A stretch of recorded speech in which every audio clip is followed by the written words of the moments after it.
और आप एक मुसलमान होकर कह रहे हैं कि जो एक हिंदू है वो ज़्यादा ईमानदार है और ज़्यादा मेहनती है। इससे बड़ी मेरा ख्याल है इंडिया की एक अचीवमेंट क्या होगी?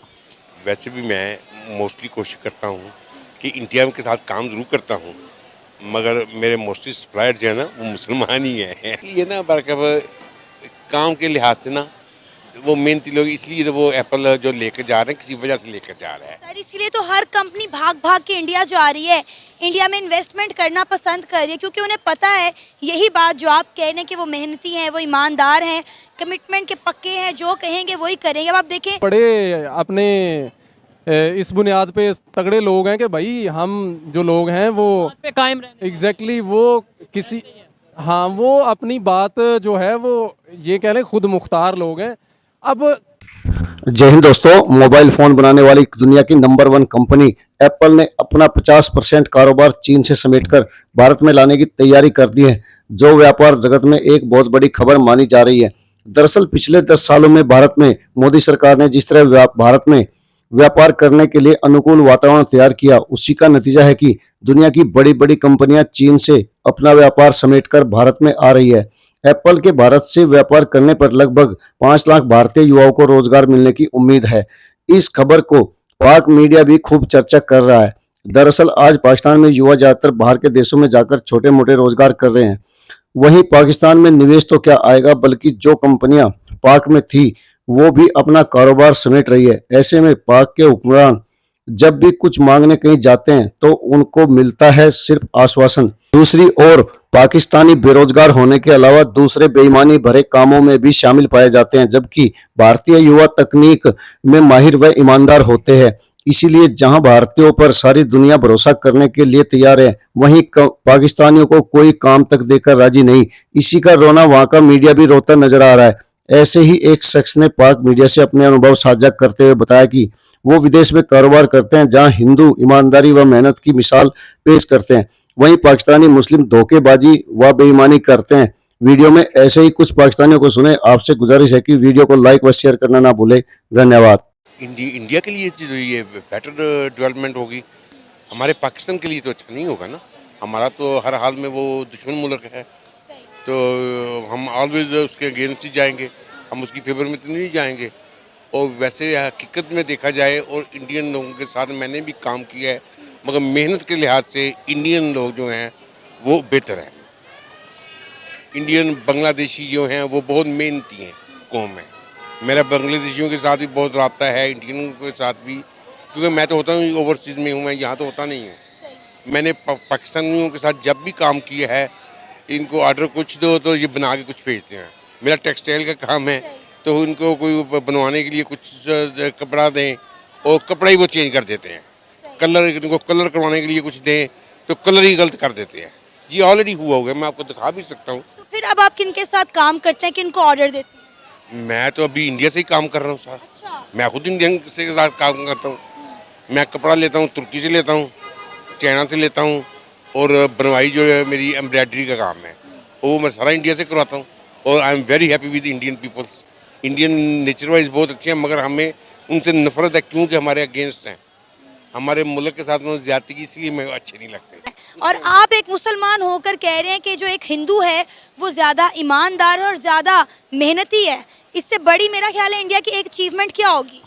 वैसे भी मैं मोस्टली कोशिश करता हूँ कि इंडिया के साथ काम ज़रूर करता हूँ, मगर मेरे मोस्टली सप्लायर जो है ना वो मुसलमान ही हैं। वहाँ के मुसलमान जो है ना इंडिया के, वो पाकिस्तान के मुसलमानों से भी अच्छे हैं। जो मुसलमान तो बहुत ही अच्छे हैं ना, इंडियन से उनका यानी कि पासपोर्ट है उनके पास इंडियन। हो हमें तो ये भी नहीं पता उनके पास इंडियन है या कहाँ का पासपोर्ट है। हो सकता है ब्रिटिश पासपोर्ट भी हो, अमेरिकन भी हो, कुछ भी हो सकता है। जैसे मेरे पास अपने पास पाकिस्तानी पासपोर्ट नहीं है, मेरे पास अपने पास अमेरिकन पासपोर्ट है। मैं ब्रिटेन में हूँ, तो इसलिए ना बरकब काम के लिहाज से ना वो मेहनती लोग, इसलिए तो वो एप्पल जो लेकर जा रहे हैं किसी वजह से लेकर जा रहे हैं। सर इसीलिए तो हर कंपनी भाग भाग के इंडिया जा रही है, इंडिया में इन्वेस्टमेंट करना पसंद कर रही है, क्योंकि उन्हें पता है यही बात जो आप कह रहे हैं कि वो मेहनती हैं, वो ईमानदार हैं, कमिटमेंट के पक्के हैं, जो कहेंगे वही करेंगे। अब आप देखें, जाहिर है 5 लाख नौकरियां अगले 3 सालों में इंडियंस को मिलेंगी, तो जाहिर है वहाँ की यूथ के लिए नई अपॉर्चुनिटी की। और IT जाइंट है एप्पल, जी हाँ, बिल्कुल ये सही बात है जी। सिर्फ एक्चुअली मेन मसला यही है कि वो मेहनती लोग हैं कि उनको जो उन्होंने बात करनी है, जो काम करना है, उन्होंने पूरी ड्यूटी करनी है। वहाँ पे उनकी मुआशरे के लिए तो बेहतर असर पड़ेगा। हमारे पाकिस्तानी असल में ना ये हटराम है।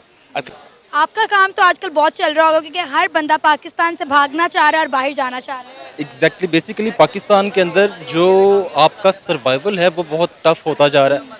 यूथ को जब आप उनको सिक्योरिटी ही फ्राहम नहीं कर पाएंगे तो डेफिनेटली यूथ, पाकिस्तान की यूथ यहाँ पे रुकना जो है वो उनके लिए टफ होता जाएगा। तो पाकिस्तान की पॉलिसी ऐसी है कि नेक्स्ट 25 साल के भी प्लान्स देखें तो पाकिस्तानी गवर्नमेंट ने यूथ के लिए कोई प्लान ऐसा बनाया नहीं हुआ, तो डेफिनेटली फिर पाकिस्तान की यूथ बाहर ही जाना पसंद करेगी। एज ए पाकिस्तानी क्या आप देखते हैं कि जब हमारे प्राइम मिनिस्टर किसी कंट्री में जाते हैं उन्हें किस तरीके से रिसीव किया जाता है, वो वहाँ पे जाके क्या बात करते हैं, फॉरेन मिनिस्टर हो या प्राइम मिनिस्टर। और दूसरी साइड पे अगर इंडिया की बात करें, वहाँ के प्राइम मिनिस्टर अगर कहीं पे जाते हैं, रिसेंटली जापान का विजिट किया, रिसेंटली उन्होंने दूसरे कंट्रीज का ऐसे ऑस्ट्रेलिया और ऐसे कंट्रीज का विजिट किया जहाँ पे उन्हें झुक के पाँव को जो सा वो हाथ लगाया गया। ठीक है, क्या कहना चाहेंगे, फर्क क्या है? No comparison between India and Pakistan. वो अगर इंडिया से बहुत से लोग देखते हैं वो खुद कहते हैं भाई ये हमारे साथ कंपैरिजन ना no comparison between India and Pakistan. वो कहाँ पे हैं, हम कहाँ पे। और जो ये ज़बरदस्ती आप देखें, ये वही बंदा है शहबाज शरीफ साहब जिन्होंने कहा था कि बेगर्स कांट बी चूजर्स। तो वो तो बड़े अपने इस बुनियाद पे तगड़े लोग हैं कि भाई हम जो लोग हैं वो पे कायम रहने। एग्जैक्टली वो किसी हाँ वो अपनी बात जो है वो ये कह लें खुद मुख्तार लोग हैं।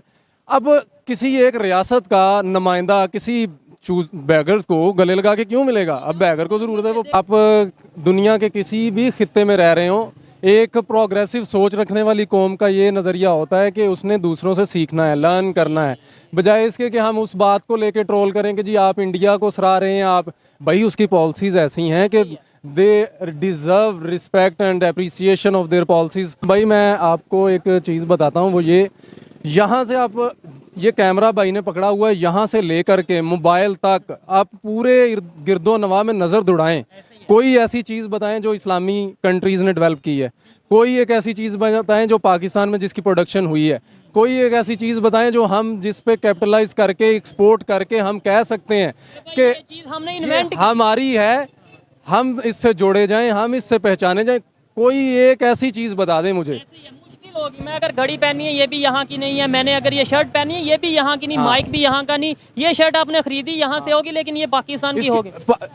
ये रॉ मटेरियल हो सकता है, कॉटन हो सकती है, लेकिन जो मशीनरी इसको कन्वर्ट करती है ना, वो आप देखें वो इटली से आ रही है, यूएस से आ रही है। वो जिन मसाइल में अपने आप को समझ रहे हैं ना, हमने अपनी बिल्कुल एनर्जी वेस्ट कर रहे हैं। हमारे असल इश्यूज हैं, मैं यही रोना रोता हूँ, हमारे असल इशू से हमें हटाया गया है।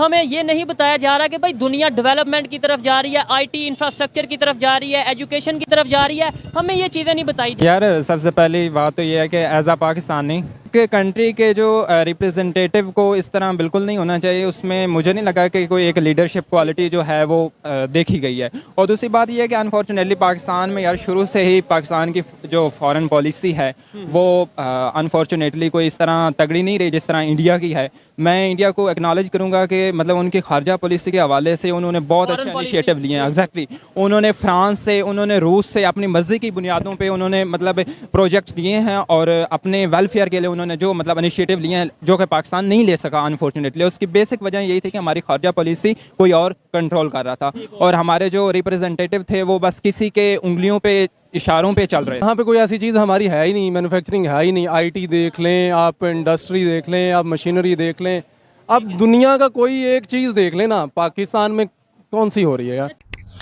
आपने पाकिस्तानी मीडिया व आवाम को भारत पर सुना, जो भले ही भारत को दुश्मन बताना नहीं भूल रहे, लेकिन ये भी जानते हैं कि भारतीयों खासकर हिंदुओं की दुनिया में इतनी इज्जत और सम्मान क्यों है, क्यों लोग भारतीय पीएम के पैर तक छूते हैं, ये भी बता रहे हैं। वहीं पाक के हुक्मरानों को कोई गले लगा के राजी तक नहीं है। वहीं भारतीय पीएम जहां जाते हैं लोग उन्हें जोश के साथ गले लगाते हैं और उनके पैर छूकर सम्मान करते हैं। दरअसल यही हिंदू संस्कार है। दरअसल धार्मिक कट्टरता में पाक आवाम और नेता इतने डूब गए कि वे मदरसे जैसी शिक्षा को पाकर ही अपने को धन्य मान लेते हैं, जो ना उनको रोजगार दिला पाती और ना ही रोटी। इसीलिए पाक के युवा या तो विदेशों में जाकर भीख मांगने लगते हैं या फिर किसी छोटे मोटे अपराधों में शामिल हो जाते हैं। पाक की कानून व्यवस्था का ऐसा बुरा हाल है कि विदेशी निवेशक पाकिस्तान की तरफ मुंह करके भी नहीं सोना चाहते। ऊपर से जनसंख्या विस्फोट पाकिस्तान में बेरोजगारों की फौज खड़ी कर देता है, लेकिन पाकिस्तानी आवाम और हुक्मरान बस भारत से दुश्मनी और कश्मीर का चूरन खाकर अपना गुजारा कर रहे हैं। वीडियो को लाइक व शेयर करने के लिए आप सभी का धन्यवाद। जय हिंद, जय भारत।